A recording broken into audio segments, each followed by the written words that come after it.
Thanks, GMA on Call. Americans consume 156 pounds of sugar per person each year. For the first time, the American Heart Association has published guidelines on added sugar. It's everywhere in our diet, and our chief medical editor, Dr. Tim Johnson, is here to sound the alarm. Good word. So it's affecting everything in your body. Obesity, which leads to...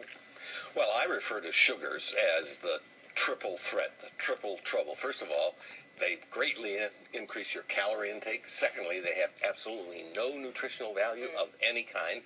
And thirdly, they displace healthy foods. You eat sugars and you don't want to eat anything else. You're satisfied. So it's the worst possible kind of food, to be very blunt about it. And we're finding it in everything, as we know, under a lot of exotic names. If you go to a food label, what you want to do, excuse me, is look for words like this. Sugar, well, that's pretty obvious. Corn syrup, fructose, dextrose, molasses, cane syrup. Those are all sugars. Right. Corn syrup is big one, sugar.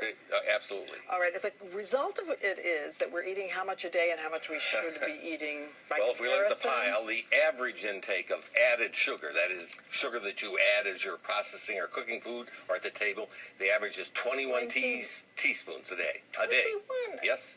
Okay. And the Heart Association is saying it should be 7.5 teaspoons a day, 6 for women, 9 for men. So cut about it, a third of what they... cut it to a third. Yep, absolutely.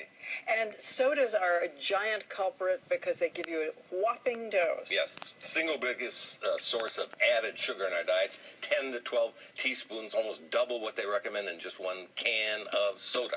So one can of soda, and you have maxed out, more than maxed out what you should be doing every day. Yes.